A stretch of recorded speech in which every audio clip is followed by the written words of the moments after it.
Welcome to the Daily AI News, brought to you by the Day After AI News channel. It is Saturday, January 31st, 2026. Today, we're looking at a massive split-screen moment in the world of technology. It really feels like we're living in two different realities this morning. On, the left side of the screen, AI has just cracked the dark matter of our DNA in a way that is, frankly, mind-bending. And on the right side, the legal and business worlds are just slamming on the brakes. We're seeing stalled mega deals, massive corporate pivots, and new laws specifically designed to stop lawyers from letting chatbots do their homework. It's such a weird vibe, isn't it? One minute we're talking about curing leukemia with algorithms, and the next we're talking about why Microsoft is scrubbing AI buttons off a notepad. It's the classic tension, it really is. Between capability and governance, you've got DeepMind's new model, AlphaGenome, doing things scientists have dreamed of for 50 years. But at the very same time, you have California, the UK, South Korea, all introducing these strict guardrails to keep these very tools from, breaking the basic machinery of society. So that's our mission today.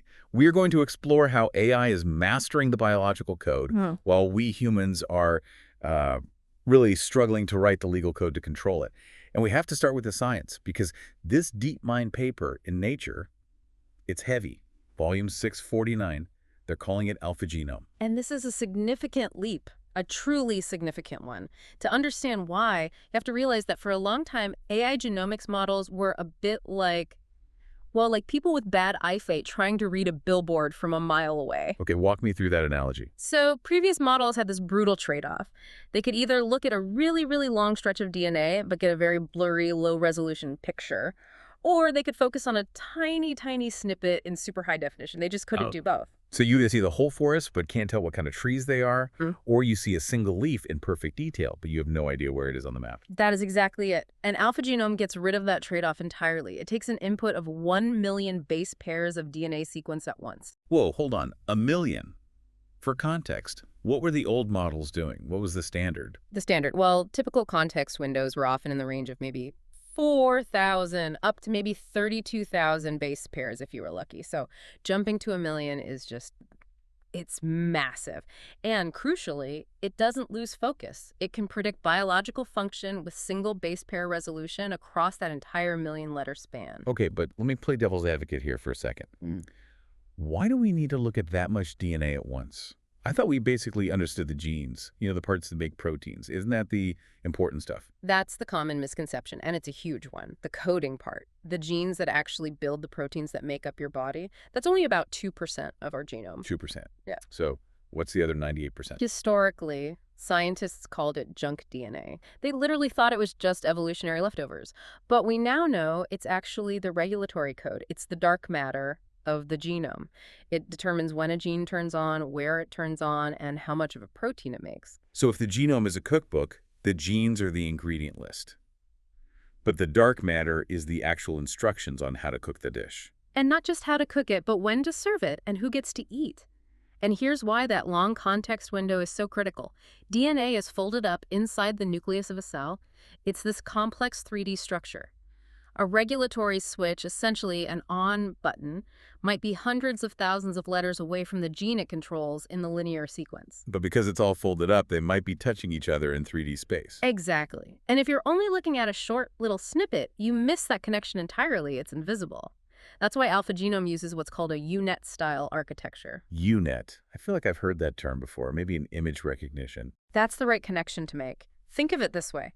Old models read DNA like a book, letter by letter, left to right. AlphaGenome reads it more like a map or an image. It sees the whole shape of the data, the global structure, and that allows it to capture those long-range connections that linear reading just misses. It can predict nearly 6,000 different biological signals all at the same time. One of those signals the paper mentioned was splicing. That sounds like we're editing film or something? It's actually very similar to film editing, but the stakes are a lot higher. When your DNA creates a message to make a protein, certain pieces of that message, they're called introns, they need to be cut out. And the remaining pieces, the exons, they have to be pasted back together perfectly. If you cut at the wrong spot or miss a frame, you get a broken protein. And a broken protein means what exactly? Often it means a rare, devastating disease. Spinal muscular atrophy, for example, is a splicing error. AlphaGenome is specifically designed to predict these splice junctions. The paper went into a specific case study that seemed pretty major, something called the TAL1 oncogene. That's related to leukemia, right? Yes, T-cell acute lymphoblastic leukemia. And this is where the model really, flexes its muscles. Scientists knew that certain mutations near the TAL1 gene were causing cancer, but they had no idea how. It was a complete mystery. So they could see the smoke, but they couldn't find the fire. AlphaGenome found the fire. It showed that specific mutations were creating what's called a neo-enhancer. A neo-enhancer. Sounds like something out of a cyberpunk movie. It's terrifying, actually. The mutation accidentally built a brand new on switch where there wasn't one before, and this new switch just drastically cranked up the production of the cancer gene. The model figured this out just by reading the code. No test tubes required. Okay, so so what here? It's an engine for virtual experiments. Right. It's what's called in silico experimentation. So instead of spending months and millions of dollars in a wet lab testing every single mutation to see what it does, you can test millions of them virtually. For rare diseases where you find a weird genetic change but have no idea if it's dangerous or harmless, this is a total game changer. It sounds incredibly promising. But let's bring this down to earth for a moment. That's DeepMind. That's research. Is any of this actually hitting the clinic? Because I feel like I read about AI curing cancer every week, but my doctor is, still using a fax machine. That's a fair skepticism. It really is. But we are seeing tools deploy now. Take a look at the University of Leicester and King's College London. They've built a tool called OnCOACS. OnCOACS. Okay, what does it do? It addresses a complete nightmare scenario for doctors. Cancer patients who have heart attacks. Is that a common overlap? It's more common than you'd think. And historically, these patients are just excluded from clinical trials. They're considered too complex. The cancer drugs affect the heart drugs affect bleeding risk. Nobody wants to mess with them in a study. So the data is just a black hole. Basically, yeah. When a cancer patient has a heart attack, the standard treatment is powerful blood thinners to stop clotting. But cancer patients often have a massively elevated risk of bleeding, so the doctor's standing there just guessing. If I give the blood thinner, do they bleed to death? If I don't, do they get another clot and die? And this AI is supposed to make that call for them? It helps them make the call. It's a risk prediction score that was trained on over 1 million patients, including 47,000 with cancer. It predicts the mortality risk and the bleeding risk over the next 6 months. But do doctors actually trust it? I mean, if the AI says go for it and the patient bleeds out, who gets sued? That's the big hurdle, always. But right now, without the AI, they're flying completely blind. This tool gives them a flashlight. It helps them see the difference between a 1 in 3 mortality risk and a 1 in 14 bleeding risk. It's about moving from a gut feeling to a calculated probability. Speaking of calculated probabilities, let's shift from the hospital to the ocean. Yeah. Coral reefs. We all know they're getting cooked. I saw those charts from Florida last year. The water looked like a hot tub. It was devastating. And this is where AI is being used to buy time.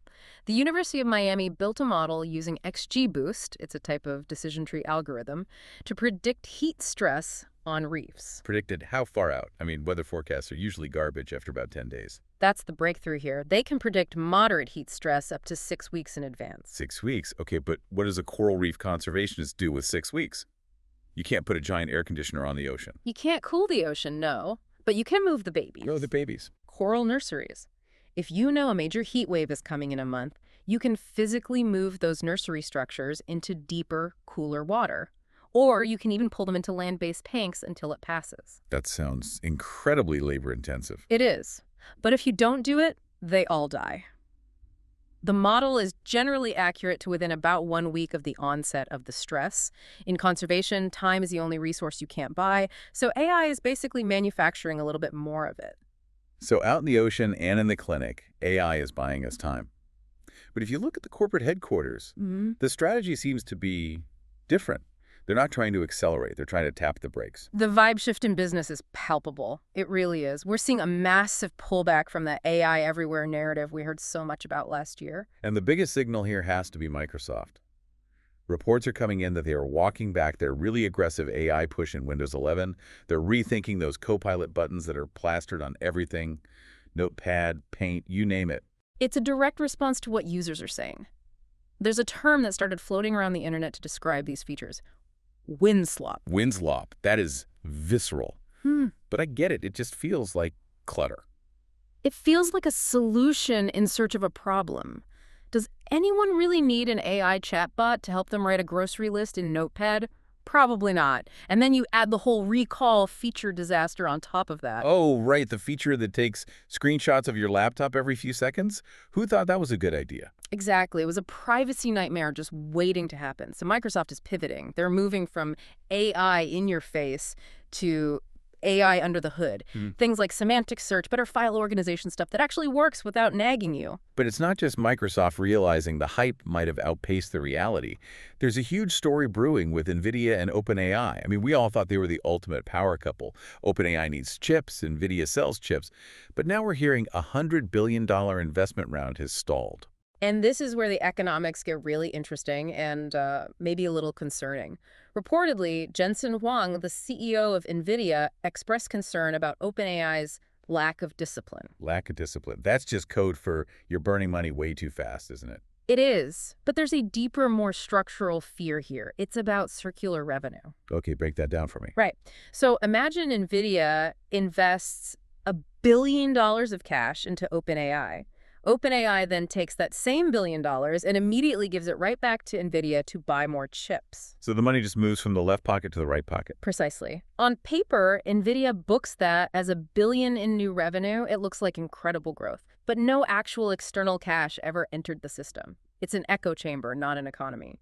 If a huge chunk of your revenue is just your own investment money coming back to you, that is a bubble signal. That explains why Nvidia is suddenly diversifying so much. They're not just betting the whole farm on Sam Altman anymore. They're investing in Anthropic, in CoreWeave. They're selling shovels to everyone in the gold rush, not just the one miner who might be digging a hole in the wrong spot. So the money men are getting cautious. But the lawmakers, they aren't just cautious, they're building a wall. This segment we usually call the legal brief. But today it feels a lot more like the crackdown. Let's start with California. Senate Bill 574. This bill is a direct response to that. Well, that burnout-induced cheating we saw last year. You're talking about the lawyers who were using ChatGPT to write briefs and citing court cases that didn't even exist. Exactly that. SB 574 puts a hard stop to it. It mandates that attorneys have to verify every single citation generated by an AI. If you submit a hallucinated case, you're liable. But it goes further. It also bans putting confidential client info into public AI systems. Which seems like just common sense, but I guess common sense isn't always common practice. It's about the pressure. Lawyers are under immense pressure to bill hours and move cases forward. AI offered a shortcut. The law is basically saying, we don't care how tired you are, you cannot outsource your ethics to a chatbot. And it's even stricter for arbitrators, right? Yes. For arbitrators, it says you cannot delegate your decision-making to AI, period.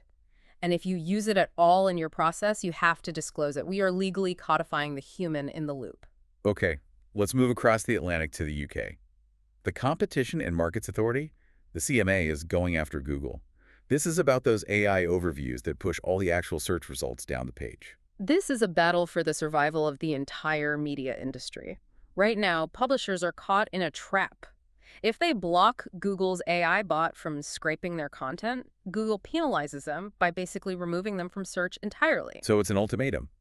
Let us steal your content to train our AI, or you disappear from the internet. That's certainly how the publishers see it. The CMA wants to break that link. They want to force Google to let publishers opt out of the AI scraping without losing their ranking in the standard search results. That would be huge. It would essentially force Google to actually negotiate or pay for the data that they're summarizing. It shifts the leverage completely. All right, let's talk about India.